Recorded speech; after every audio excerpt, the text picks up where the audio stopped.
As consumers, we are bombarded by it at every turn, like the Incredible Hulk being bombarded by gamma rays. But what makes some media endure, while others are banished to the forgotten black hole of obscurity, never to be heard from again? Who or what decides this? Hetero life mates Steve and Yahel want to know, and they want to know now. This is Obscurity Now. And what's up, Obscurians? It's time for another episode of Obscurity Now, the show that takes a look at weird and almost forgotten pieces of media, and then we decide if they should be remembered for all of human history or tossed in the black void of obscurity, never to be heard from again. My name is Steve. I'm one of the hosts, and with me, he's known as Sting's other favorite wrestling partner. It's Stang. Stang. Do you remember Stang? Don't. It was like Booker T dressed up as Sting very briefly during the Russo era, and he came out and like did a run in it. I can't remember if he called himself Stang or maybe the announcer. Maybe I think Russo was on commentary. Maybe Russo called him that. So what you're basically saying is yeah. a slight racist overtones. Is that what's going on there? Yeah. I mean, there was quite a bit of that during the You don't Russo say era, dude. G.I. Bro, anyone? Man. That's actually the name of a terrible Fred Williamson blaxploitation movie, G.I. Bro. You ever see it? Oh, really? No. Actually, now that I think about it, I think Booker T did wrestle as G.I. Bro, of his own volition before he made it to WCW. I could see him wanting to do that. I mean, he's like the living embodiment of sort of 70s blaxploitation, 70s, 80s blaxploitation. Yeah. Booker T? I don't know. I mean, they always say, sucka all the time, and I mean that was his. Wasn't that his brother? I think you're thinking of his brother. They both said it. Stevie both Ray said it. No, Stevie. Oh yeah, can you dig it, sucka? Yeah, I guess you're right. I think you're thinking of somebody else. Well, Stevie Ray had a talk show called Sucka's Gots to Know. He had a talk show segment on WCW. So I think that's why I associate sucka and suckas, the plural of sucka, with him. He actually did. We were way off track, but he did commentary for WCW Worldwide. Did you ever watch that? I'm sure I caught an episode here or there, but I don't remember him doing commentary. It was a syndicated, sure. Saturday WCW show. But yeah, he did commentary, and he was actually very good. Nice. Well, I would just like to say welcome back to Creative KB. We haven't seen you in a few weeks. We were wondering what happened to you. Oh, hey. He's here in the chat, and please feel free to... I assume he got a cease and desist from No Fear. He was just too good, yeah. But no, I don't think we're way off track. In case anyone is confused or couldn't read the title, today we are celebrating the filmography of the pro wrestler Sting, not the bass player for the Police. He recently retired last week, had his last match ever, allegedly last match, and I think he'll be. Yeah, it seems pretty permanent. And I thought, what better way to celebrate his legacy than by looking at some of the movies that he was in. Of course, tonight's also, or at the recording of this, it's also the Oscars. But I mean, really, who gives a crap about that? Nobody here, that's for sure.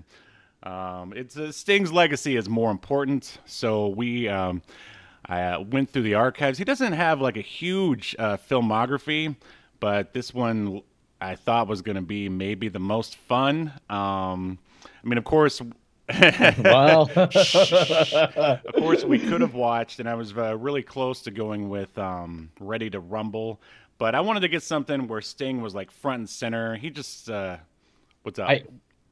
We probably should have watched the episode of Thunder in Paradise. See, I knew you would want to do that. I mean, but since we already covered Thunder in Paradise, But it would have been timely. There's actually a very popular Thunder in Paradise video that was released today. Really? By who? Someone who wasn't show. you? Yeah, What yeah, is the yeah. video about? Some kind of review channel. I haven't watched it yet, but I've had like 10 people send it to me. I have the video, everyone. I am going to get to Lay off this guy, it. internet. Yeah, but Creative KV in the chat said that he was busy starting his black market merch business, but then had to clear out of stock when RoboCop caught wind of his schemes. You should have employed children to do it by hypnotizing them Right. with Oh man, cereal. I saw the craziest clip on TikTok. I don't know why I didn't send it to you. It is from the 1988 Oscars, hosted by your favorite comedian, Pee Wee Herman, aka Paul Rubens. Ugh. And I can't remember what the setup was. It's basically the old gimmick where some stagehand comes up and whispers something in his ear, and Pee Wee is like, "Oh, man, I need to work on my Pee Wee impression." And he's like, "This is live TV. What? We can't stop right now."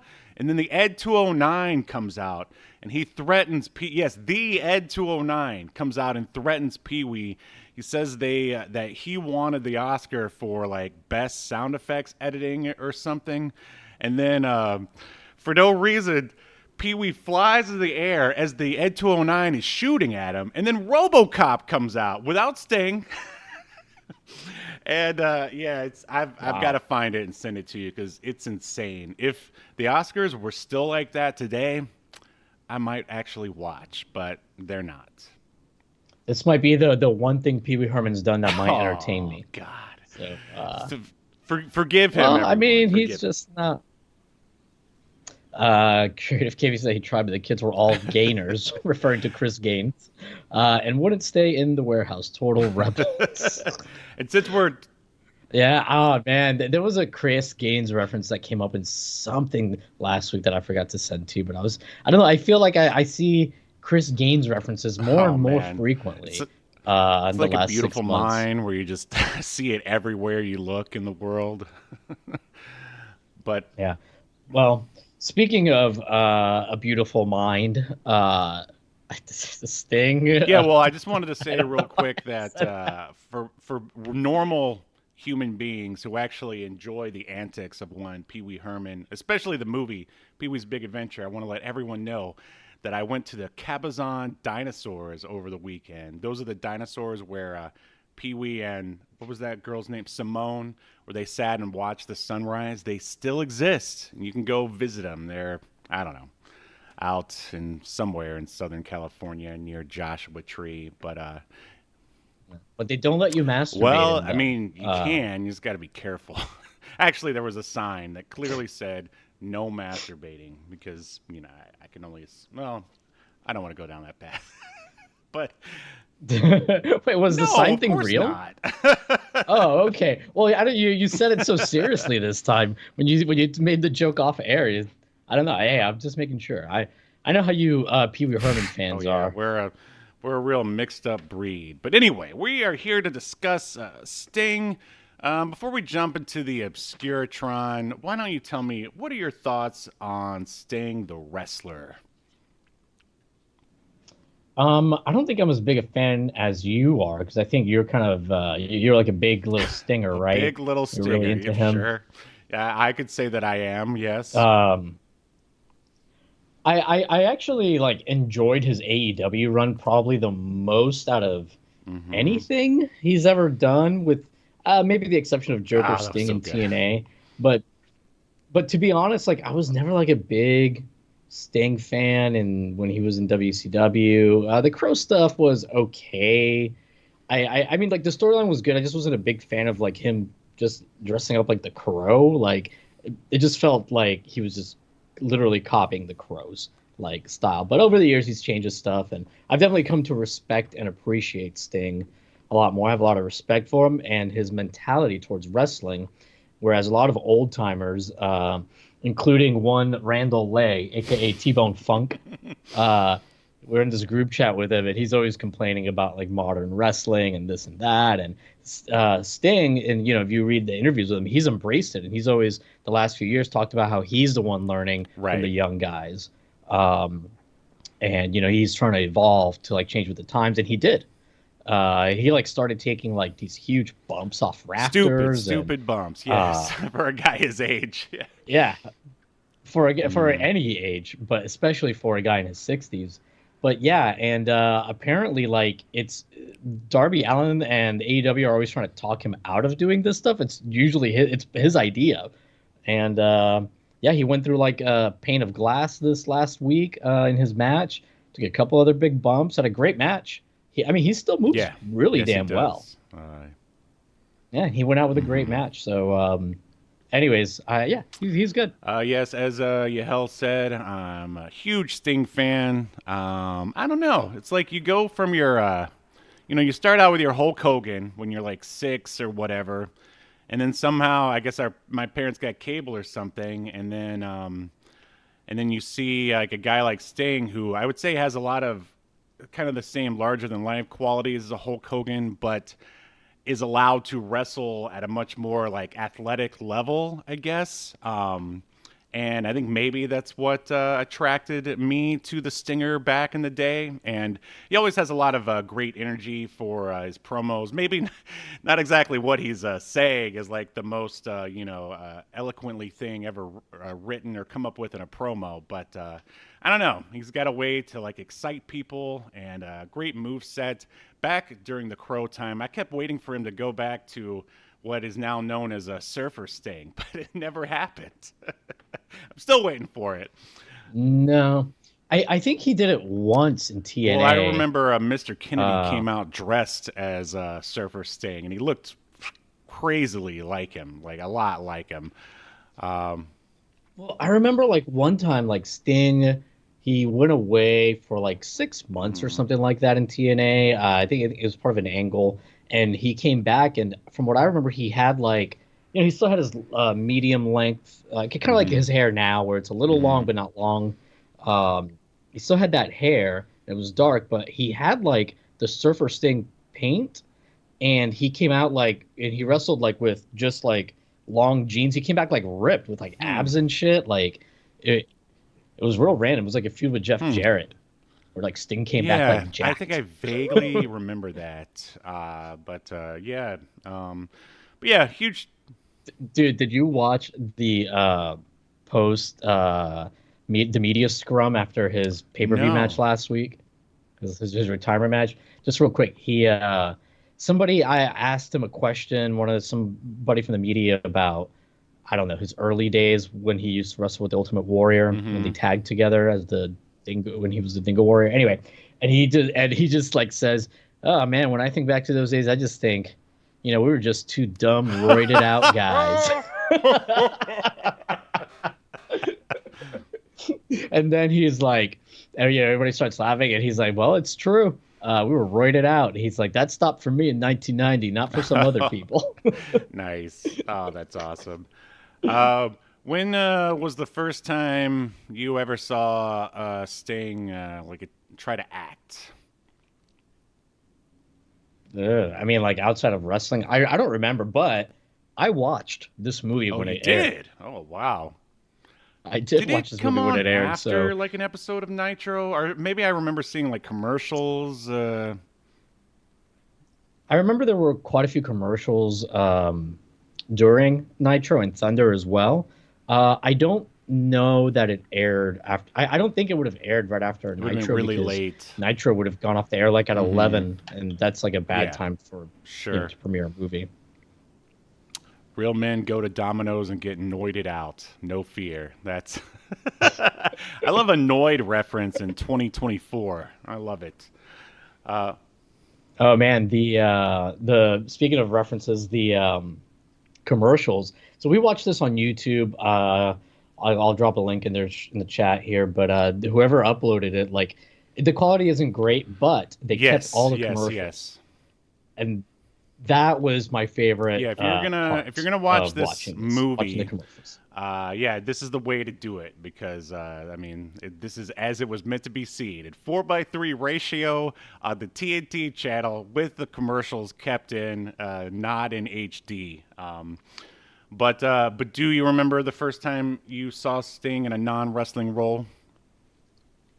I don't know. I'm sure it was like a guest spot. It's got to be the show we were just talking about, Thunder in Paradise, right? Probably. Maybe. I really don't know, man. Well, I Not even. remember he was, and I was close to picking this for us to review. He's the villain in Superforce, like the RoboCop ripoff show that was on in like the late '80s, Okay. early '90s. I think he probably played a robot, if I'm not mistaken. But yeah, all right. Well, without any further ado, are you ready to dive into Shutterspeed, starring Steve the Stinger Borden? All right, here we go. Yes.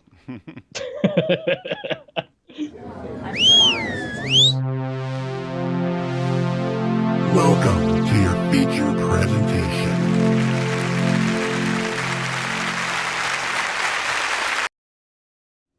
In the chat, Creative KV had asked if we've covered the California raisins. Didn't we We cover them? covered the Claymation Christmas special, which has the California raisins in it. That's what it is. Oh man, this movie's on Tubi. I Oh, wish, could have just but watched it there. Oh no, it yeah, says no, content the same thing unavailable. happened to me. So random. Yeah, I saw it and I went to, because I would have liked to, if it looked a little bit better, but still watchable.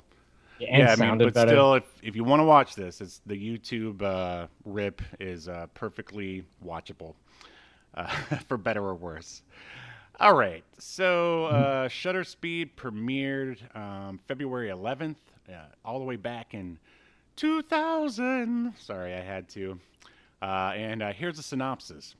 Riley Cooper, a renegade LA cop forced to seek the help of his estranged brother, a homicide detective, when his model fiance and photographer friend are kidnapped. The two must put their differences aside to avenge a dead friend and to rescue Riley's fiance. And this was directed by one Mark Sobel.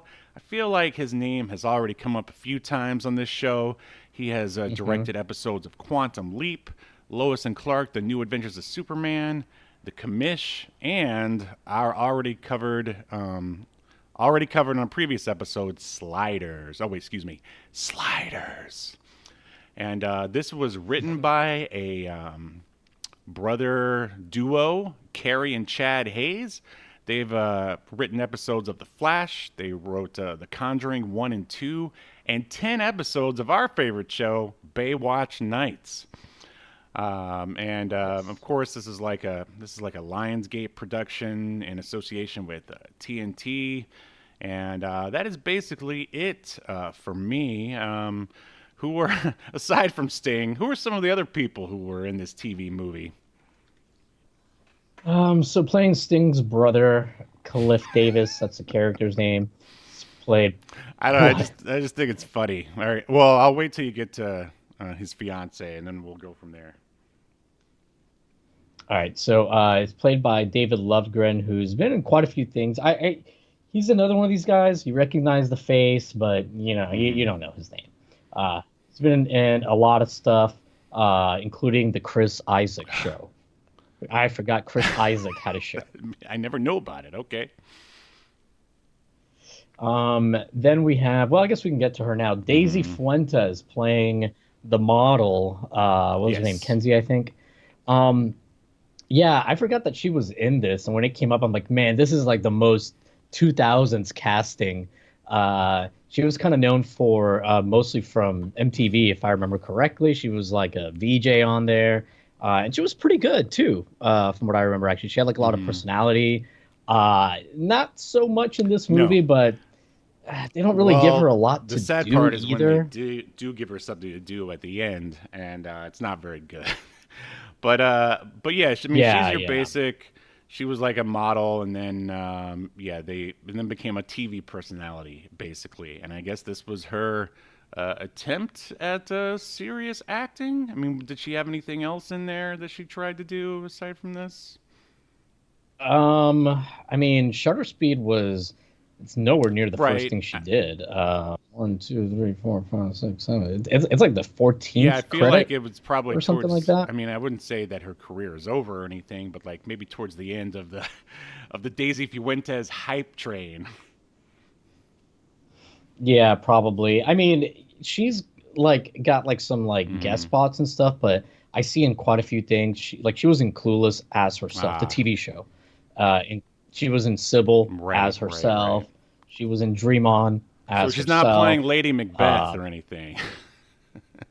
Right, like half her credits before this, she's Right. playing herself. Some of them she's not, but yeah, I mean, most of this stuff, like in her IMDb, is stuff from like being a Yeah. TV personality I rather thought so. than.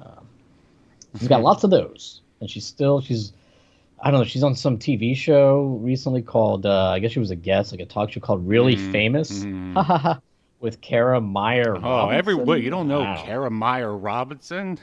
She's the talk of the town. Yeah, I'm just yeah, kidding. I don't know. Anyways, moving right along. This has like a really big cast. I'm No, not really I mean, gonna I go was through all gonna these say people. that they spent their money on Sting and Daisy, and everyone else is just pretty bland and kind of forgettable. I mean, everyone tried real hard, I guess, but I mean, it is what it is. Yeah.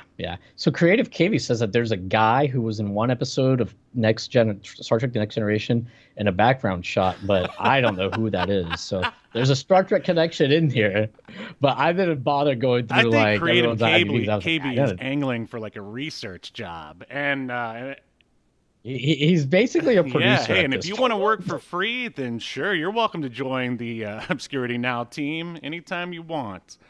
Oh, he was joking. Okay, yeah, so were we. Boo! Yeah. You're fired Yeah. from nothing. All right, so I do want to mention two people, Garwin Sanford.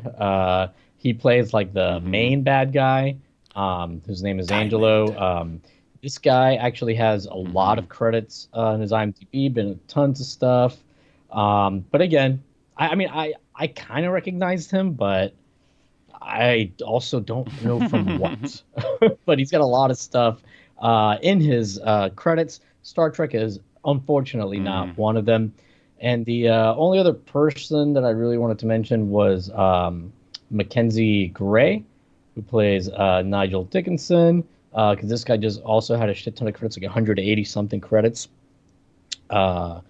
which is quite a lot. Looks like he's done some voiceover work, but yeah, there's a bunch more people in the cast, but like, way too many. I just have to mention for Garwin again, our lead bad guy, who I'm pretty sure is faking a British accent in this.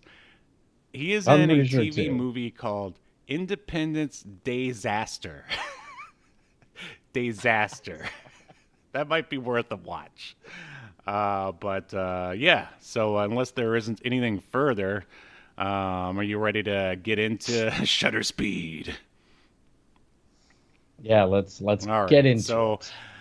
If you watch this on YouTube, you get like the TNT opening, which is kind of nostalgic for me. I mean, I used to watch a lot of stuff on TNT, especially Monster Vision. I forgot, were you a Monster Vision guy? I would not religiously, but yeah, I'd catch it from every now and then. Was that the one that was hosted by Joe Bob? Yeah. Yeah. What about USA Up All Night? Did you ever watch that one? Oh yeah, I used to catch that too. All right, so we are in Berlin at night. We know it's Berlin because Das Wunderkind, Alex Wright, is dancing in the background. I may have added that in myself. No, they tell us that we're in Berlin. And there's a guy sitting in the back of a Berlin, East LA. Exactly. A guy is sitting in the back of a BMW. He unrolls his window. That guy sitting in the back of the BMW is our main bad guy, Garwin. I don't know. His name cracks me up. And his main henchman comes up. He rolls down the window. And basically, he's like, he says that, the guy is around here somewhere. And Garwin is just all like, don't come back without that camera. And now we are in an alley. And against the wall, a man grimaces, holding the aforementioned camera. And there is a young man sitting nearby at a table in a restaurant, and he is basically waiting for him, even though they don't tell us that. Main henchman guy from before opens fire on the guy in the alley. He runs away towards the restaurant. The guy sitting by himself grabs the camera, like after because that guy who was running, he got shot and fell. The bad guy from the car shows up. He sees all the bodies in the restaurant, and he looks to like a couple who's still alive, and he goes, "Sorry for ruining your dinner." Like, I guess trying to be a suave British guy or something. And then we roll the opening credits, basically. What were your initial thoughts on this cold open here? Oh man, just a real strange Grey Poupon commercial. It basically was. Yeah. I do want to say, I think in the chat, Creative KV referring to what I believe he's referring to, one of the pictures of Sting in the crow makeup that you have on the Titantron, on the Titantron, the Obscuritron. He said, "Oh, right there in that pic, looks like a reject from the band Kiss." It's funny that he brought that up because one that. of the big, and it's kind of sad that this is like the controversy surrounding like Sting's retirement, or not really sad, but just kind of, I don't know, eye rolling, where Sting said that his makeup was not a ripoff of the Crow, but of the band, like an homage to the band Kiss. Did you hear that? No. It just only came out like a week or two ago. I mean, it's a non-story, if anything. But I mean, the Crow thing, from what I remember, was right? Scott Hall's idea. But I mean, and Scott Hall was like, "Hey, you should look like the Crow." Yeah, right. Yeah, that's. But yeah, for whatever reason. And then he threw a toothpick at Sting. He sure did. But what? Yeah. So what did you think about the cold open here? It's okay. Just felt a little like a lot of this movie. I don't know, man. Like this movie feels very convoluted. And this beginning could have been done, I feel like, in a much simpler fashion. Like I feel like almost every scene in this movie is 50% to 33% too long. Like that's what I would say about the cold open. It's fine, but it could have been done faster. Yeah, I could see that. I mean, what did you think about it? I was like, this seems on par for a TV movie. And the weird thing about this movie is that it sort of straddles the line. I didn't know if we were gonna. I thought we were gonna get like a sort of Last Action hero-y type police drama, or not drama, but police like action movie or something with lots of like maybe like one-liners and stuff like that. But it definitely doesn't go that way. Although sometimes it tries to be, as we are going to see. But yeah, I thought, well, this is maybe a little bit better than I was expecting. But at this point, I still wasn't exactly sure. So after the credits, we see a guy loading film into a SLR camera. It says that we're in Seattle. And then Sting stands pensively in a hotel lobby watching a pregnant lady. He watches her climb the stairs. Then she drops her purse and follows her into the ladies' room. And, I guess that for people who've never watched like a movie like this, they're like, "Oh my God, he went into the ladies' room." And then it gets even better. He bursts through the stall and he holds a knife to her throat and then stabs her in the stomach. Oh my gosh. But it's a man, baby. Yeah. Like Austin Powers style. And then some people, like, I guess they hear the guy.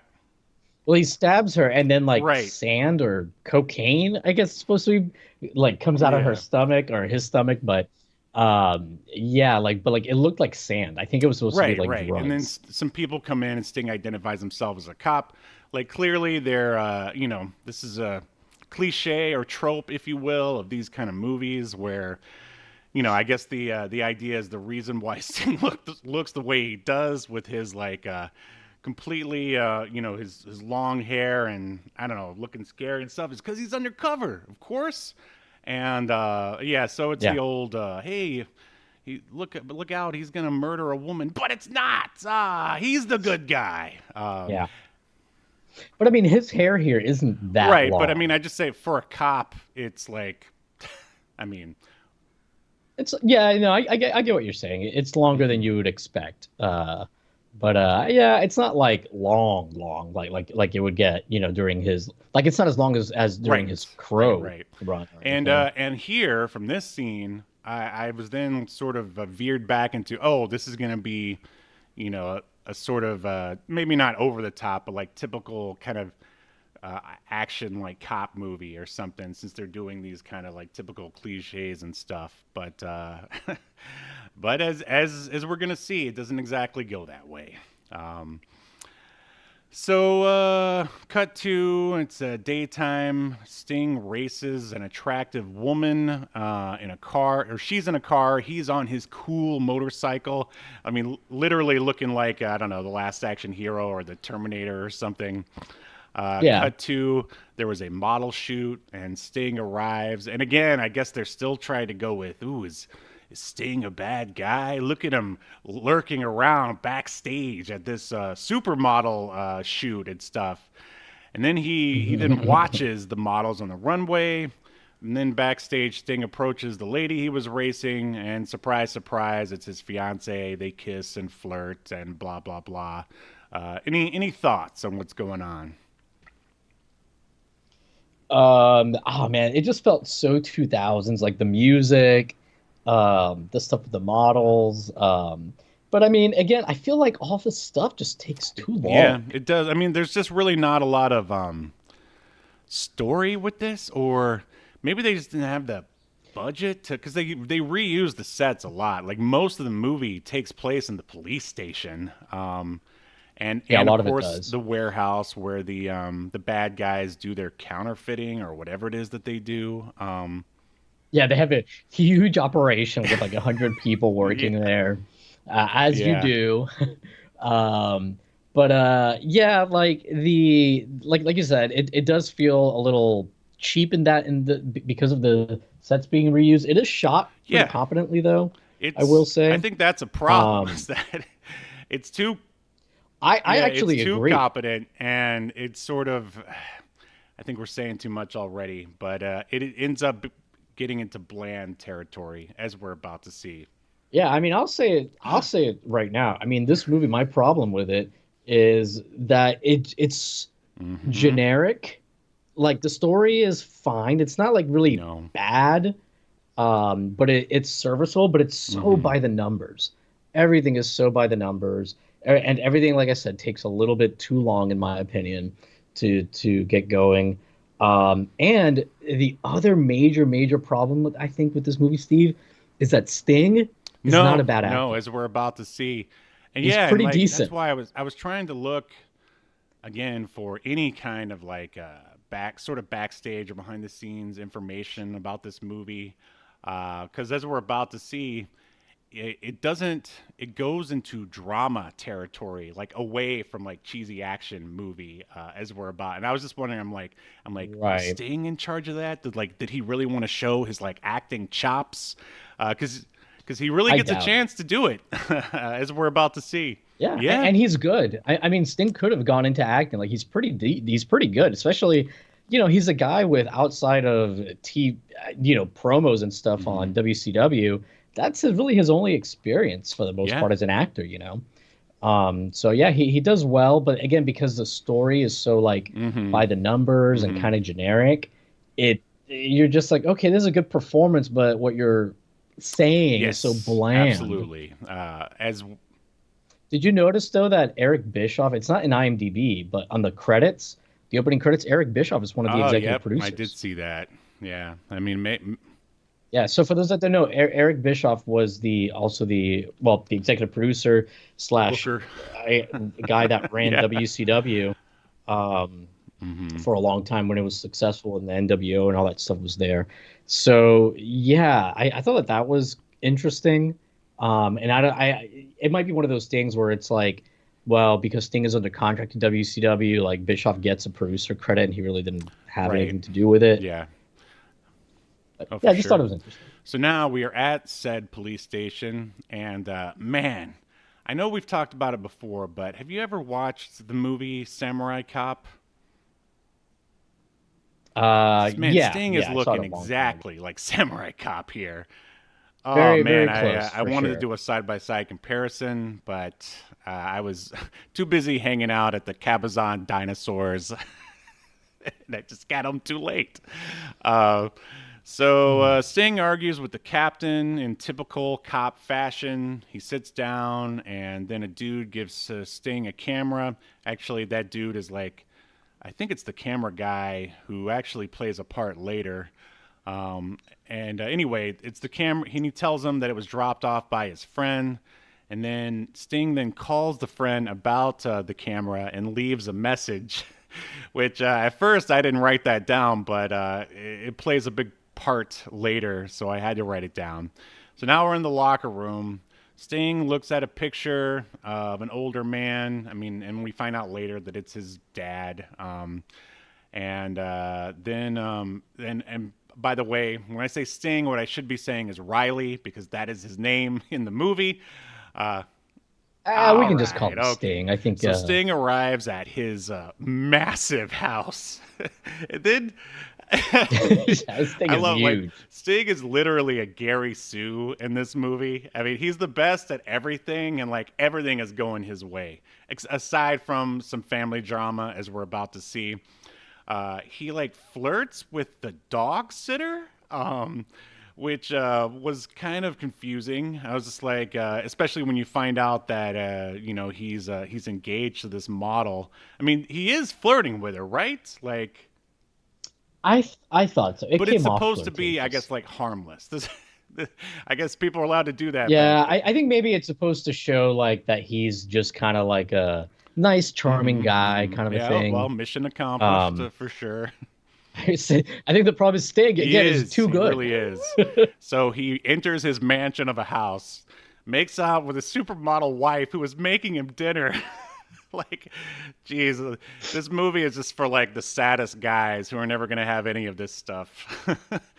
Right. So we cut to we see the guy who took. Steve, I know this is getting ahead of ourselves, but since we're already kind of talking about their relationship, I can't remember if it's in your notes or not, but I think we should discuss how Sting and what's her name, Kenzie, the supermodel wife, met, which is there was a charity auction where they were auctioning off cops for dates, and Daisy Fuentes was, I'm just gonna call her Daisy Fuentes. Daisy Fuentes was there, and she bought Sting, and quote, "We've been together ever since." That's so, oh man, that's hilarious. What a life! If it wasn't for his father being killed in front of him, what a life! Yeah, that's that was definitely one of my criticisms from the beginning. Is that Sting just has it all. He's the best at everything. But yeah, a little bit of family drama going on here. But so the guy who took the camera at the beginning of the movie, he is being tortured by head British henchman. I can't remember his name. It's the whereabouts of a phone. Also, I guess in addition to the camera, it doesn't really matter. They're also searching his house, and then as the henchman is like, I guess, about to give up or maybe continue torturing the guy, he hears Riley/Sting's voice message. And that's how they find out that Sting has the camera. And then we cut to man, I feel like this is the most cliche archetype thing. Sting trying to sleep but having bad dreams about when his dad was gunned down. At this point, I thought it was his partner. As you continue to watch, you find out later that it's his dad. And then we get to the best part of the movie, the commercial break. And I didn't really watch a lot of the other commercial breaks because it was late and I needed to get to bed. But I did. Yeah, I would say I watched like half of the I watched this breaks. one. There is a commercial for Steel starring Shaquille O'Neal coming up on TNT. Oh, there's a lot of commercials for Steel throughout We've got to watch that someday. I've never seen it. Yeah, we do. My favorite was, you've seen it? Like, why would you want to watch? Yes, of course. I've seen Steel. Steve, I love stupid bad movies. Of course. like Hey, that. That's why we're here, right? Funny enough, Shaq had to do all his own stunts because they couldn't find a stuntman big enough that would look convincing. So Shaq had to like do Nice, all his man. own fucking Shaq, he's the gift stunts. that just keeps on giving. Yes, he But is. there was a bad local car commercial, which I thought was awesome. And yeah, I guess those.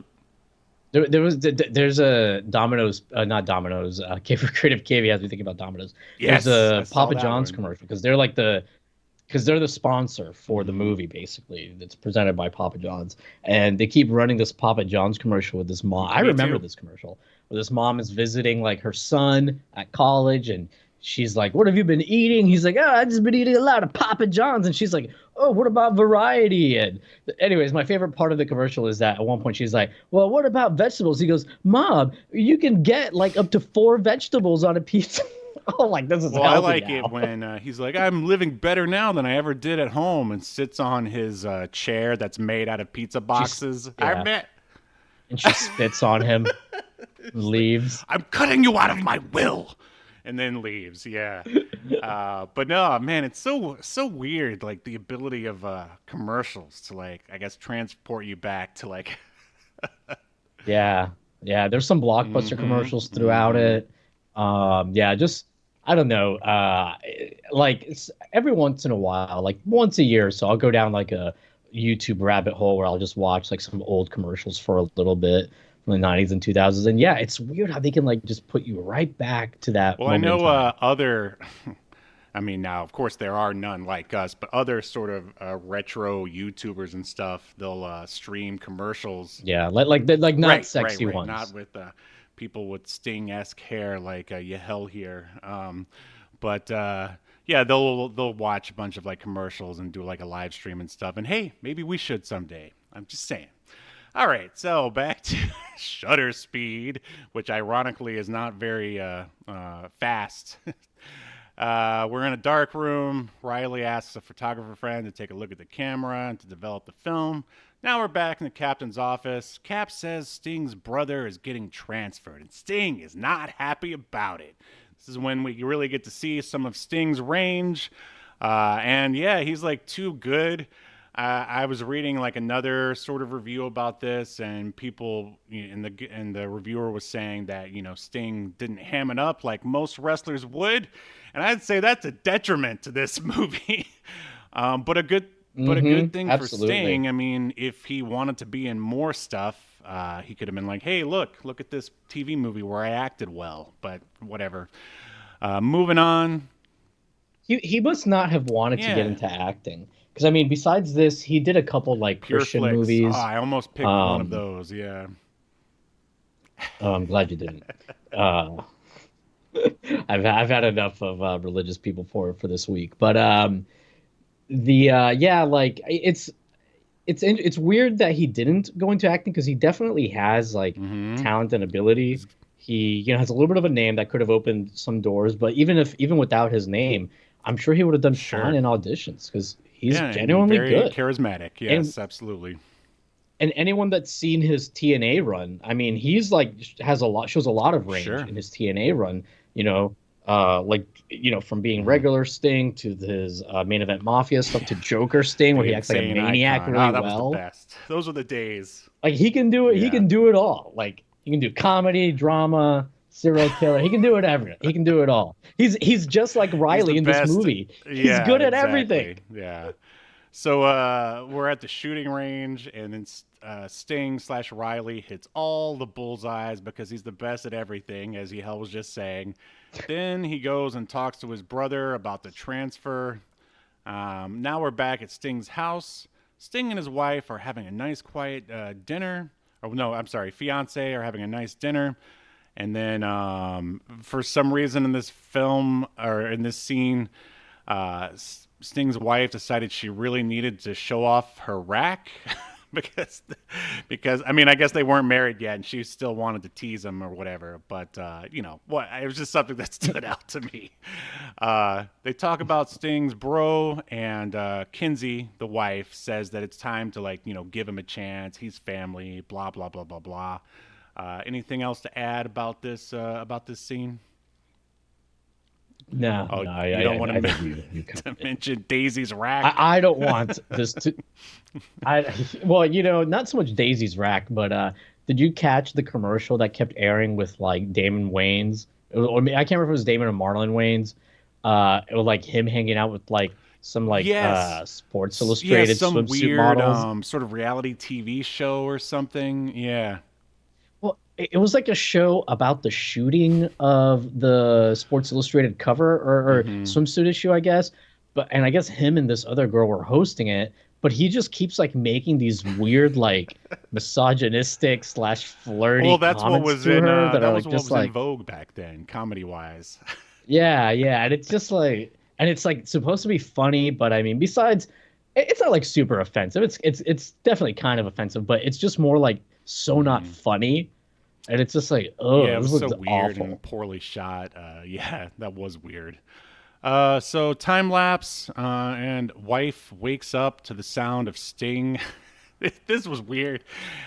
He was all right. So she hears like a piano chord being struck, and like this is in the middle of the night, and Sting's nowhere to be found in bed with her, which I'm sure she was very distraught about that. So she wanders down to see Sting, very emo like, sort of hunched over the piano, just hitting the same chord over and over again. And I guess this is supposed to show us his anguish or something. I don't know. What are your thoughts on this? I thought he was gonna like be revealed to also be a master pianist. It was like because to me I was like, oh, this is a Chekhov's gun. We're gonna see him at some point, like tickling the ivories, but it never really Kinsey, you know I happens. never play anymore ever since Dad died. Oh, you should. You really should. Yeah, Dad would have yeah, wanted you to right. play. Well, he's not here to hear it, is he? Nice. So we're back at the police station again, and then there's a lady cop. She offers Riley's bro, whose name is Cliff. I just kept calling him Riley's bro for a while, to show him around. And now we're at a cafe, and Kinsey is having lunch with Cliff. Sting arrives, and oh, he is not having it. He sees him and just turns the other way. Just he literally went and like turned the other way. And now we're back at Sting's desk, and the captain tells Sting that Kinsey's brother is dead. This is the big reveal that the guy who was getting tortured by British henchmen at the beginning, that is Kinsey's brother. And then Sting shows up at the crime scene, and yeah, sure enough, he's dead. There's some actual decent camera work that goes on in this scene. Did any of that stand out to you? Hmm. Yeah, I agree. I mean, this is definitely a movie that you can feel was hampered by its budget, where like, because sometimes you'll see, like you said, like an interesting shot. Then other times you'll see, so clearly the director and cinematographer, again, they're competent, but they probably didn't have the time and budget to do the kinds of shots Sure. they wanted to do, and and you can really see it in the editing more than anything, because sometimes the editing is kind of like, wait, what? How did we get here? Right. What just happened? Right. Like when I'm just gonna mention it now because I don't want Forget. to Yeah. forget it, but it turns out that like I don't even know what this character was. The guy that turns out to be working for Yeah, the bad guys, I Griffin. guess he was Griffin, like yeah. did he work for like the cops or something, or he was like the chief or something? I was very Yeah, I don't unclear. know. He was like a friend of Sting's dad's back in the day, I think, is what it was. Yeah. Okay. Okay. Well, anyway, so yeah. So then there's like a sniper that's trying to shoot Sting while he's talking to Griffin, and the sniper like locks onto like Sting's face and shoots, but then it cuts to Griffin getting Right. shot. And I'm just like, wait, what? How did that happen? Yeah, one of the few action sequences in this action movie. Yeah, but then, well, I'll wait till we get to it at the end because the final action sequence I feel Yeah, is way yeah. too long. Well, I've never seen such a long action sequence with so much happening and yes, yet oh, nothing happening. 100%. But yeah, some of the angles in this I like. There was again, I don't really. They don't have a good shot of like how this house is set up, but for some reason, Sting is like on the second floor, looking down at the dead body of Kinsey's brother, and the shot is like over his shoulder, and you can see Sting like looking down. I like that. And then Sting goes down, and then it's like a reverse, and there's like a fan behind him. Like it's like one of the few times I was like, oh, somebody tried. Yeah, and I thought it was at least that was interesting. And then Sting drops the bomb. He goes, he was gonna be my best man. Which I don't know, it was just funny because it's just so cliche. I loved it. So Sting once again talks to the captain, and he says something's going on. He can't sit still on it. But Cap says, okay, but the little bro, he's gonna have to work with Cliff, and Cliff is gonna have to be in charge. But Sting is okay with that because he's gonna do anything it takes to find out who killed his best man. Sting talks to a guy about, and his name was Mark, being found dead. He's devastated, but clearly a bad guy. Oh, yeah, and this is Griffin. This is when he goes to talk to Griffin. He tells him about Mark, and it's so obvious that Griffin is a traitor, even though he acts all devastated. And then he mentions some guy by the name of Eric Knox, who I guess it's that guy at the very beginning. You know, we saw like cringing in the alley holding the camera. Yeah, I think so. So now we're back at everyone's favorite location, the police station. Steve, sorry to cut you off, but did you mention that like Mark is Daisy Fuentes' I did. brother? And he was going to be the best man. Oh, okay. Yeah. Sorry. So Sting once again argues with his brother. He says he's willing to work with him, but it changes nothing between them.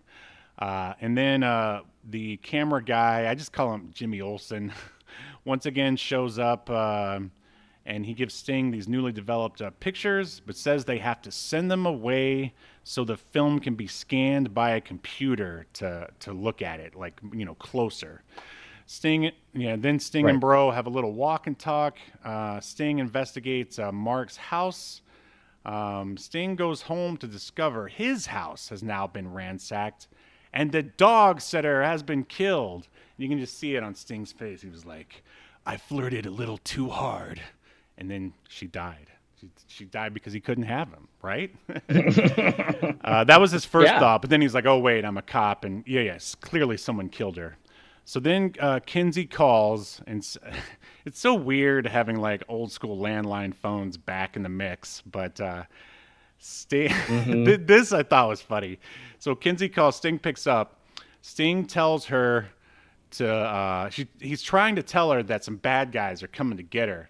But she keeps like interrupting him basically. And Sting's like, will you shut up for a minute? And she gets pissed and hangs up. And I don't know. That cracked me up. Yeah. It was weird. I was like, why is he telling her to shut up? Did he? Like, why would you put it that C way? Word, which I was like, wow, for TNT, that is edgy. So then Sting rushes via motorcycle to the fashion show where Kinsey was talking to him on the phone. But British henchman grabs her, and on his way out, he decides to shoot like one woman, and she falls on the the runway. I guess they thought this would be and it is kind of this is their attempt at a little bit of style. There's all these like blinky lights going on, and there's a dead lady on the very 2000s too. I'm surprised they didn't do it in Mutant X. So Sting arrives, and Lady Cop says that Kinsey is gone, and then you get another sort of Sting moment where he sits and thinks like for a second, and then he kind of explodes, and he goes, somebody must have seen something. And although not even that over the top, he skirts it. No, he makes it work. He really does. So now we cut to it's basically a close up of a printing press, and they're printing money. We are in the warehouse or lair of the bad guys. The henchman leads Kinsey to the head bad guy. What was his name again? Angelo Diamond. That's what it was. And the where are we here? Camera guy takes pics of dog watcher. I don't understand what that is, but was getting really bored here. You wrote it. So now we're back with the captain and Sting. Cap tells Sting to slow down, or he's gonna put him in a cell himself. Sting's bro Cliff looks at the pic of he and his dad and Riley, and he remembers the stakeout they were on. And then we kind of get some a flashback of they're like in some bar, and this is see, this is where this movie kind of skirts the line, because like, why would you put an entire family on like a stakeout together, like two brothers? And they weren't on a. It wasn't the whole family, and it was a little confusing the way it was explained, because it's like the dad wasn't supposed to be there. He just shows up, and it kind of sounded like Sting also wasn't supposed to be there, and he just went because the dad went. Because Cliff was so green, they both thought he couldn't handle it, something like that. No. Sting's dad thought like he couldn't handle it, and because later on Sting says something like, that he felt guilty for letting his dad go, and he didn't go there as a cop. Intervene. He went there as a father. Yeah, and I thought that's why Sting then went to like go, basically try to help his dad, keep his dad it's from so getting convoluted. killed. And the one thing I will say about this movie is that I guess the backstory is a little different. I mean, usually there's not this much family drama in these kind of movies. Like, it's usually always just a lone renegade cop. Yeah, but like Sting and his brother have like three heart-to-hearts. And that's another problem, is that, you said that this movie is hampered by its lack of budget, and I think that's like the trade-off. It's like they knew they didn't have enough money for more action scenes, so they're just like, oh, well, we're just going to have a family drama instead. How dare they try to give this movie substance? See, it was too much substance, as we're going to see.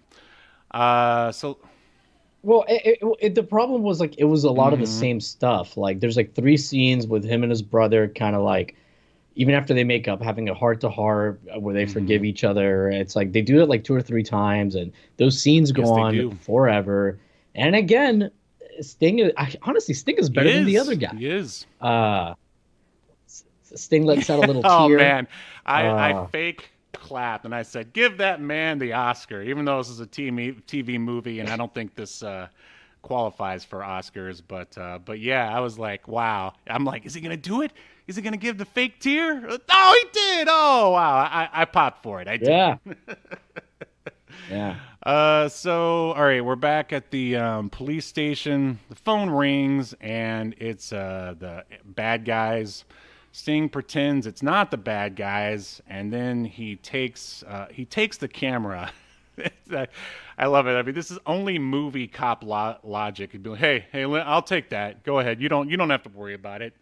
And then Cliff approaches Sting in the locker room. He tells him. Sting tells Cliff basically to get out of his way and let him do things his way, more or less. So now we're in the parking garage. Sting meets with some of the Angelo's henchmen to make the exchange for his wife. And as it's going down, even though, like, I don't know, Sting, some of his moves here are a little questionable. He like basically gives them the camera even though his wife isn't there, but then he says later that there's like a transmitter in it or something. Yeah, he had like a tracking device. So I guess he knows what he's doing, because he's Riley and he's the best at everything. And that is like an ongoing theme throughout the movie, that like Sting always has a plan and he always knows what he's doing. So basically he's Batman. And everyone else is getting in his way, which is exactly what happens. The cop shows up. There is a gunfight. The bad guys drive away with Sting hot on their bumper. Like, we finally get some action here. He's shooting at them on his motorcycle while they're trying to get away. Somehow they never seem to get out of the parking garage. Is that convenient? Sting forces the thugs out of their car. Then they take a woman hostage. Sting shoots the bad guy. But wait a minute. So this is like, there's 2 women, a mom and a daughter. The bad guy grabs the daughter, puts a knife to her throat, and threatens to kill her. And the mom is like, "Oh, put your gun down." He's like telling Sting to put his gun down or he'll kill her. And the mom's like, "Put your gun down. Do what he says." And she keeps like doing like jazz hands with like her She's getting arms the vapors, stretched out. yeah. And she is the worst actor in this movie. Like, and even when like Sting and the bad guy are going back and forth, the mom is in the background, constantly trying to like be the focus of attention, waving her arms. And it's just like, oh my God, lady. But again, had they had more time and money, I bet they would have reshot those scenes and told her, "Hey, can you pipe the fuck down a little bit?" Get rid of her. Why couldn't it just be a lady walking alone? Why did them? Oh, I guess the mom had to be there because of what happens next. So Sting shoots the bad guy, the daughter. Yeah, he gets distracted by something, which is important Right. for the movie. Like his gaze gets averted because somebody else shows up or a cop shows up, and that's what gives Sting the opening. To shoot. And then at the end, Sting tells the girl's mom's like, "Oh, I would have had her in any danger or anything like that," and she just goes ahead and slaps him, and that was her whole purpose of being there. Yeah, and then Sting shoots her in the Now head. that would have been a movie there. So now we're back in the Cap's office. Sting says he had hit a transmitter in the camera. He was handling it. Sting tries to take the camera from Cliff, and then he does. Cliff pours his heart out to Sting. Sting says he got his dad killed. Cliff says that... Sting is saying to his brother Cliff yes, that Cliff got his but dad Cliff killed. says that Sting can't do this alone, that he needs him. And then Sting thinks about it for a second and says to meet him in the lab. And then we are back with the bad guys in the counterfeit lab, and Kinsey is basically curled up in the against the wall, crying alone. I guess they felt a need. Too bad Sting didn't like pull her aside and show her how to cry on right? camera. Oh yeah, this is true. And now we are in the lab. Sting is looking at the camera with a magnifying glass, which is kind of funny. I don't know. Very Sherlock Holmes, I guess. Sting. Well, it's like one of those magnifying glasses that you would use, not like the kind you would hold. It's the kind you would use if you were like soldering or Right, working it's a with little electronics. bit a little bit, yeah. Yeah. And then Sting calls the head bad guy. Sting says there won't be any more mistakes. Bad guy says they will call back at 10. Cliff and Sting talk about their dad. Riley says he thought their dad loved Cliff more. I'm like, I don't know, that whole bit there. I was just like, it was a little much. And then we get to see Sting cry. Yeah. So yeah, that was that's the real climax here is when Riley cries. And then this is when he gives the classic line. Dad didn't go in as a cop. He went in as a father. And then I wrote, give Sting the Oscar. Then Sting apologizes, and he and Cliff then eye like a piece of the camera, which ends up being microfilm. I don't know. Any comments about any of that stuff? It was fine. Again, like you knew that the brothers were going to end up having like a heart-to-heart at some point. And I will say, like the movie, the script does it is generic and paint by the numbers, but it does a good job of setting up a situation and then paying it off with a resolution. Like one of the things in the beginning of the movie is Daisy Fuentes is like having lunch with somebody. Anyway, she wants like Sting and his brother to like reconcile and get back together, blah, blah, blah, blah. And now they're having to reconcile over trying to save her. So, I mean, it does like some good, you know, things. It's just, I don't know. Maybe if the dialogue was better, it'd be okay that the overall plot is so generic. But yeah, the dialogue is so like you could like hear in your head what's coming. Before they even definitely say it. Some cheesy dialogue. If it would have been intercut with more action, then it wouldn't be as obvious. But as you said, they clearly didn't have the budget to do that. So now we're back at the bad guy warehouse. Angelo talks to the guy Sting interviewed earlier, Griffin. He tells him to lure Sting out or he'll be killed. Sting looks at the small piece of the camera with a magnifying glass, and then camera guy enters. And now one sort of subplot, if you will, is like their like camera dude, like Jimmy Olsen, basically. He was dating the dog walker, so he's all sullen and down in the dumps. But I don't know why we even needed that, but they put it in there anyway. And then he gives the newly like scanned photographs to Sting, and basically they find out that what's in the microfilm is customs clearance codes. I guess it's a way for them to, transport their drugs or the money. I'm like, really kind of confused. Yeah, we never really find out what they're transporting. In fact, what they're smuggling. In fact, I think Sting here says, so they're smuggling something. Brilliantly delivered, though. Brilliantly delivered. I mean, and I guess, like, it doesn't really matter, what they're smuggling, so it's fine. It's just a little weird that it's not Right. never defined. Yeah, like, that's when we find out, like, these are enhanced pictures. And that's when Sting sees that one of the people that was with the bad guys is his Griffin, family yes. friend. Yeah, and at this point, Griffin has been like asked to basically lure Sting into.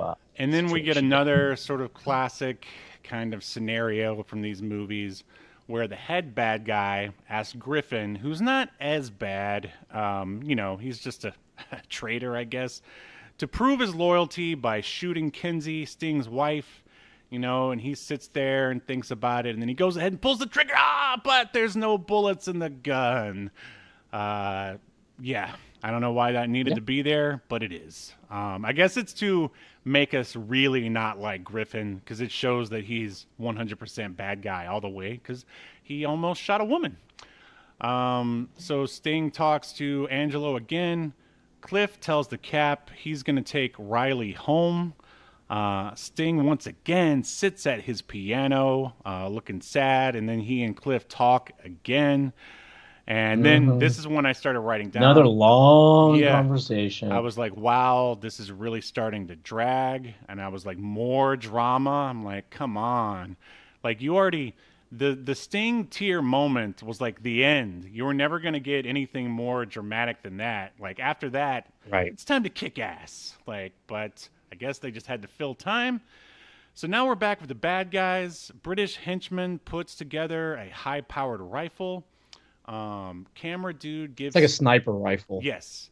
Camera dude, Jimmy Olsen, gives Sting new photos, and the reflections show Mark, the guy who got murdered at the beginning, and Angelo and Griffin.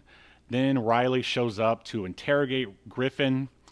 Henchman, using his high-powered rifle, he aims at Sting. And Yahel already mentioned this scene.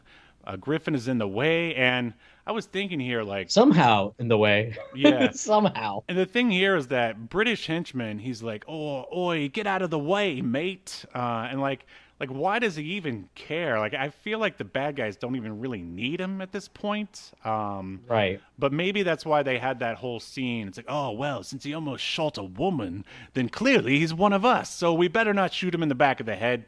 But it happens anyway. Maybe they feel like he might be useful. Sure. Because, I mean, the bad guys did, part of the reason why they gave Griffin a gun that was not loaded is because they, still have a use for Daisy Fuentes. Mm-hmm. So I mean, I appreciate that, like, this movie, for the most part, like, things that happen make sense. Mm. Oh, and yeah. at least are in line with the characters. So I appreciate that. Yeah, I mean, it's a decent, like, mediocre script. For sure. Griffin, he gets shot.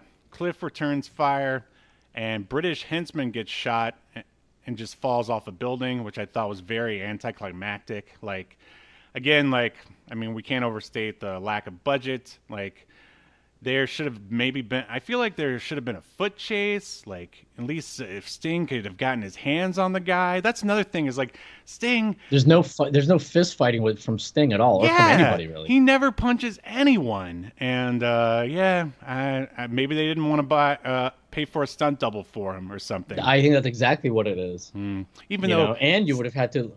Sting don't need no stunt double. Yeah, I was just gonna say. I mean, well. And if you needed to have a stunt double for him for some scenes, like you could have gotten the guy that plays Jeff Farmer, NWO Sting, the guy that looks just like Sting, who wrestled in Japan as NWO Sting, and he would sometimes pop up in WCW. Oh yeah, I heard about that. Yeah, or I thought you were gonna say just get Duke Nukem. But that would be 80s Sting or Surfer Sting. But they must have had a stunt double because it's not Sting doing those. Some of those motorcycle things. Right. I mean, they just didn't want to film it, or they didn't have the time or the money to film anything. Yeah, I think that's what it comes down to, time and money. Yeah, so now because you have to if you're gonna do like a fight scene, you got to pre-visit, and you got to prepare. You got to get your stunt people. You got to rehearse it. Sure. You got to plan out the shots where you are gonna show Sting. Like it's time consuming. Oh, absolutely. So now we're back at the bad guy warehouse. Sting and Cliff watch the bad guys, like, I guess, waiting for them. This is basically your sort of final meetup between the good guys and the bad guys. Sting rides up, of course, on his Harley and meets the gang. Angelo offers to shoot Sting, but Sting is like, if you do that, you'll never find out where the microfilm is. And then Cliff, he finds Kinsey like in a truck or something. Once again, the cops show up, and then we finally get some action. There's a firefight. Angelo, and this is weird. Okay, so there's a helicopter there. Angelo gets into the helicopter, but for whatever reason, it can't take off. Like usually in these movies, the bad guy gets in a helicopter and it ends up getting shot down and there's a big explosion. But I guess they couldn't afford that, or again, didn't want to film it. Who knows why? So he just runs and gets into a regular truck, which doesn't have the gravitas of a helicopter. And then Sting, driving another truck, forces that truck to crash. They're like two of the same truck too. Yeah, they're like two they look like they were like late 80s Ford trucks. Yeah, something like something. Yeah, kind of like what was that? Bronco, something like that. Yeah, like Bronco. Something like that. Yeah. And that sort of chase scene takes much longer than you think it would, and then. All right, so we just saw the big stunt. Bad guys. Ford Bronco flips over and like lands on its top, and it's like I don't know. I'd say like a medium shot on Sting, and then from off frame, Angelo shows up and takes Sting hostage. And then like how did Sting not hear him or, again, it's a time and money thing. They probably couldn't do a shot where he's sneaking up or hiding from something, Yeah. It's pretty bad, but what's even worse here, but worse in a good way, I'd say, is the one-liner that Angelo delivers here. Do you remember what it is? Oh, he's like, I never did get used to driving on the right side of the road or something like that. If there was more of that, this would have been so much better. But yeah, that's what he says. And then basically they're, Cliff is aiming a gun at Sting and Angelo. And let's see here. Cliff has him in his sights. Sting dives out of the way and Cliff shoots him. In the shoulder, though. He's still alive. And then Sting grabs a gun and he aims it at Angelo. And then he shoots a truck that explodes for some reason. It explodes immediately. This is the truck that had already been overturned or whatever. Mm-hmm. And by the way, Steve, similar to earlier when no one could seem to get out of the parking garage, no one could seem to escape this warehouse industrial area. Yeah. Everyone was just constantly driving in a circle, apparently. Right. Yeah, it's pretty hilarious. And I was just like, I don't know. Was this a decree from Eric Bischoff? He was like, you can't have Sting kill anyone, so he's going to shoot a truck instead. It was pretty unsatisfying. I mean, I can't imagine there'd be too many kids watching a movie like this. I mean, maybe me back in the 80s, but I mean, I think they probably would have been, like, midway through, they probably would have been bored and went to bed. I don't know, why do you think they went this way? With this ending? Yeah, all right, bad guy doesn't die. Oh, just leaving him. Yeah, right? Just leaving him. I don't know. I thought that was really odd too. He doesn't get arrested. They don't. No, he does get arrested at least. Like, does he? Don't they just walk away? Well, I guess we assume he's been arrested. Yeah, they don't show it, but yeah, we gotta assume. In my headcanon, he gets arrested. Or I see. Okay, I thought the bad guy was dying. Is the thing? Because the bad guy says you can't. After he gets shot, he says you can't just leave me here like this. Implying that, like, hey, you're cops, you can't do this. And then Sting looks like he's gonna shoot him, but Sting shoots the truck, like you said. And then all the money's flying, and Sting's like, buy yourself. Why was there so much money in this truck? Yeah. I think it's supposed to be the money for the ransom. Oh, wait, no, because there was no money. There's no ransom. There was going to be no money exchange. He was exchanging a camera for his wife. Yeah, that's a good point. I guess the bad guy just has a bunch of money with him. But yeah. Angelo was just like, oh, yeah, bring me my bag of money. After we exchange it for the camera, I want to go gamble it at the Indian casino. Yeah. Then, and then he gives him things like gives him a dollar bill. It's like, buy yourself a cab. Yeah. Oh God. Or call yourself a cab. And then they walk away, and I'm like, so is he the guy dying? Is he gonna get arrested? It's very confusing. What happened? I wonder if they left it ambiguous like that, planning for maybe in case there was going to be a sequel to have him return. Yeah, because Angelo was just so memorable. I mean, the most generic British bad guy that has ever been lazily written. But yeah, so we're not done there, ladies and gentlemen. We then cut to a very poorly delivered monologue from Kinsey to her dead brother's grave. I guess it's nice that they gave Daisy Fuentes a chance to show her range, but I don't think she delivered. What do you think? I don't think she delivered either. Yeah, her she really doesn't have a lot of lines in this, which is fine. Yes, for sure. And then we end with the marriage of Riley and Kinsey. And then the very last shot, I don't know, it feels very Michael Bay, is them. I guess I forgot to mention it earlier. One of the things at the very beginning of the film is, I guess a cop, a beat cop, tries to pull Sting over on his motorcycle. And here he succeeds. Yeah, it's like a state trooper or something. Yeah. And here he succeeds.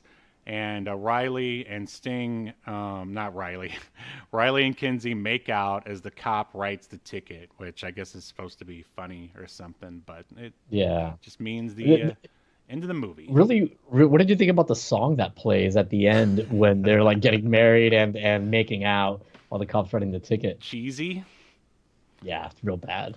I mean, I expected at least a Chris Gaines level of musical prowess at the end there, but yeah, so that is Shutterspeed. Anything else to add before we render our verdict here? No, I think you covered it quite deliciously and nicely. Too well, just like Steve Borden Sting. Here we go. Remember, you are moderated. That's the question. All right, Officer Velazquez, do you think that Shutterspeed should be remembered for all of human history, or tossed in the black void of obscurity, never to be heard from again? Man, this is a tough one because, like we've said, Sting's performance is pretty good. Mm-hmm. The movie's competent, but it also drags. Mm-hmm. It's kind of slow, but Sting did just retire.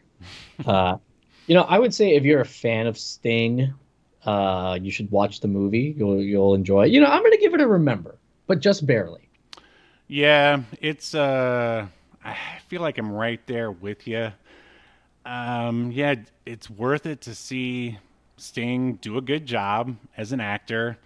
Yeah, everything else is pretty forgettable. Yeah, this isn't, and this isn't like watching a Hulk Hogan movie where you're gonna laugh at, either the Right, ridiculousness of the it's not story or so the bad. performance. Yeah, it's not so bad. It's good, which is It's not bad. unfortunate. Yeah, It's just kind of like a little slow. very mediocre.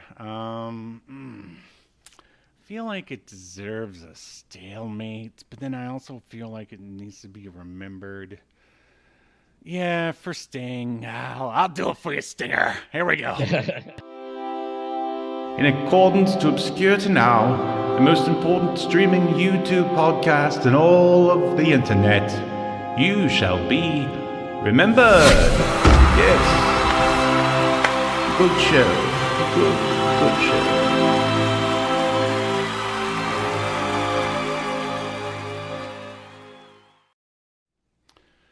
All right. So, while we were covering the movie, I actually managed to find a little bit of information about this film. Okay. It was very difficult, but there's an article from Variety from 1998.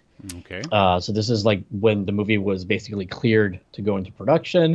It was made by Trident Entertainment and Mandalay Entertainment. They're the same companies that did the TNT movies starring Hulk Hogan, Assault on Devil's Island movies. We'll get to those someday. Yeah, I'm sure we will. But they basically, well, I'll just read this verbatim. If the Shutterspeed movie clicks in the Nielsen's, aka the ratings, Eric Bischoff says it could end up as a weekly hour-long action series on TNT with Sting in the role of the cop whose brother is also on the force. So, they were like, this was a bit of a backdoor pilot well. And I was actually going to say when we started talking about the movie in general, how like it feels to me like it's like an hour-long cop drama stretched to like 2 hours or 90 minutes. Really. Absolutely. Yeah, they didn't make it different enough for anyone to want to see more. Like, I feel like if they wanted this to be a TV show, like it's just so generic. Like no one would want to see more, right? Did you want to see more? Because I didn't. No, I definitely didn't. And so that anything else? No, I did find this interview from some kind of like, I don't know, AOL type chat with Sting, and he did get asked about Shutterspeed a few times, but the only thing he says here, he's asked if he would be doing any other movies soon, and he said, "Yeah, if I had it my way, yes. I had so much fun doing it. I definitely want to do more." Someone asked him, I love this question. This is from Candy Perfume Girl. Okay. I saw your movie Shutterspeed. Were you reluctant to work with Daisy Fuentes? Okay. But yeah, no, he said he liked working with her, that she was fun and beautiful and a real pro, and that he wanted her to get involved in Monday Nitro or at least a pay-per-view. I bet he did. Yeah. But yeah, he confirms here that Shutterspeed was made as a 2-hour movie of the week with the idea that maybe it could be kind of like a pilot as well. So yeah, but then he says, I wouldn't hold my breath. Hey, Daisy, about it. You ever been put in the Scorpion Deathlock? Come here, let me try it out on you. Anyways, but yeah, that's kind of like pretty much all of the background information I could find on Shutterspeed. I'm kind of surprised I even found that stuff. So, oh, good work. Well, I think that's it for Shutterspeed. Is there anything else you'd like to talk about for yourself? Sounds like you've been working hard on your videos. Yeah. If you're on my Patreon, I posted like a new clip. I've also been tweeting. I actually tweeted a clip the other day too from it. And I've been tweeting out some pictures here and there from some of the 3D scenes that I've been making for it. But yeah, I'm hoping to have it out here shortly. I'm past the most difficult part to edit, so hopefully not too much longer to go. Well, It's interesting that you mentioned the 3D editing because maybe you'll be proud of me. I'm at least proud of myself. I finally downloaded and opened Blender, and I actually made something useful with it. I'm working on a new variant cover for Escape to Earth 3, and I'm trying to recreate this. Actually, I thought it was a Rob Liefeld cover, but it's actually a Todd McFarlane. And the logo, it's the Incredible Hulk logo that they were doing back then. That's very 3D looking and looks like bricks and stuff. And of course, I don't have the money to hire someone to do that. So, but luckily, old Blender was there for me, and it wasn't too difficult. But yeah, I've also been doing 3D printing, and I want to learn how to make my own models. And yes, exactly. So this will be a step forward toward that. Pretty soon we'll have our own action figures, buddy. You're looking forward to that? Yeah, Blender 4.0 is like, because I used to use Cinema 4D almost exclusively, and occasionally I would use Blender, but I just found it to be like unintuitive, and at least not as intuitive as Cinema 4D and blah blah blah. But then when I came back to, like, the last time I had used Blender was like Blender 2.8, and now they're like on 4.0, and Blender 4.0 is fucking awesome. Like, they've really made it a lot easier and simpler to understand and use. Well, there's no reason to not try it since it's free. So yeah, man, there's a million tutorials out there. Yeah, I've noticed. Yeah, it's crazy. But yeah, other than that, I guess we will see everybody next Sunday as we continue to unearth more obscure media, only on Obscurity Now. We'll see you next week. You've been enjoying Obscurity Now, a podcast that's recorded live to tape and streamed to Twitch and YouTube. Subscribe so you never miss an episode or hilarious quip. Take us with you by following the download links provided in the show notes to wherever you get podcasts. And take notice of our various social media links if that's what you're into. I'm not here to judge. And make sure you join us live next week at 6 p.m. Eastern, 3 p.m. Pacific as we continue to discuss more obscure media only on Obscurity Now.